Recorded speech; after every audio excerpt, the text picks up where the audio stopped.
పరిస్థితి ఉన్నది. ఈ పరిస్థితి లోపల మనం ఈ సభ పెట్టుకుంటున్న మిత్రులారా, అందుకొరకే ఈ రోజు మరి గౌరీశంకర్ గారు అన్నట్టుగా ఈ ఆనాడు తెలంగాణ కోసం ఏ విధంగా అయితే మిలియన్ మార్చ్ చేసినామో అదే విధంగా రాజ్యాంగబద్ధంగా మనకు సంక్రమించిన ఈ హక్కు ఏదైతే ఉందో ఆర్టికల్ 46 ప్రకారం, ఆర్టికల్ 340 ప్రకారం, అదే విధంగా ప్రాథమిక హక్కుల ప్రకారం మనం ఎంతో మనకంత వాటా కావాలి. ఇలా రిజర్వేషన్ అనేది ఒకటిస్తే ఇచ్చే బిచ్చం కాదు. దయచేసి గుర్తుపెట్టుకోండి, రాజ్యాంగం మనకిచ్చిన హక్కు. మనం 70 మంది ఉంటే 70 మంది బరాబర్ మనకి ఇవ్వాలి. 80 మంది ఉంటే 80 మంది ఇవ్వాలి. తమిళనాడులో ఎట్లా తీసుకున్నారు? తమిళనాడులో 69% రిజర్వేషన్ ఎట్లా తీసుకున్నారు? తీసుకోవడమే కాకుండా దాన్ని 9వ షెడ్యూల్లో ఎట్లా పెట్టుకున్నారు?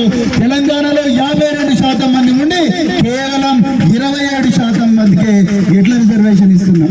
మేము చిన్నగా ఉన్నప్పుడు 1986 సంవత్సరంలో కృష్ణన్న ఇక్కడే సాక్షి.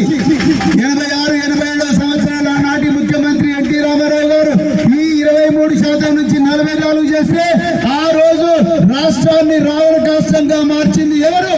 కాంగ్రెస్ పార్టీ. మిత్రులారా, మీరందరూ కూడా గుర్తుపెట్టుకోవాలి. అదే కాంగ్రెస్ పార్టీ హైకోర్టుకు పోయి బీసీల రిజర్వేషన్ మళ్ళీ 27% దాకా తీసుకొచ్చింది. 23% దాకా తీసుకొచ్చిన కాంగ్రెస్ పార్టీ ఎలా కామారెడ్డి డిక్లరేషన్ అమలు చేస్తాను మీరు నమ్ముతున్నారా?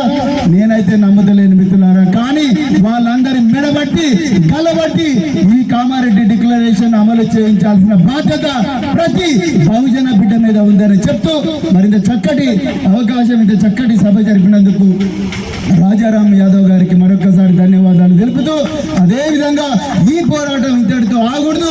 ఈ చైతన్యం ప్రతి గ్రామంలో కోదాడ నుంచి తాండూరు దాకా, అదే విధంగా ఆదిలాబాద్ నుంచి అలంపూర్ దాకా ప్రతి చోట కూడా ఇలాంటి చైతన్యం రావాలని చెప్పి కోరుకుంటూ మరొక్కసారి మీరందరూ ఇక్కడికి వచ్చినందుకు, ఆకలి అవుతున్నా కూడా ఇంతటి ఎండలో కూడా ఇంతటి కష్టమైన పరిస్థితుల్లో కూడా మన ఆత్మగౌరవం కోసం, రాజ్యాంగం మనకు ఇచ్చిన హక్కుల కోసం మీరందరూ ఇక్కడికి వచ్చినందుకు మీకు మరొక్కసారి ధన్యవాదాలు చెప్తూ జై భీమ్, జై ఫూలే, జై తెలంగాణ.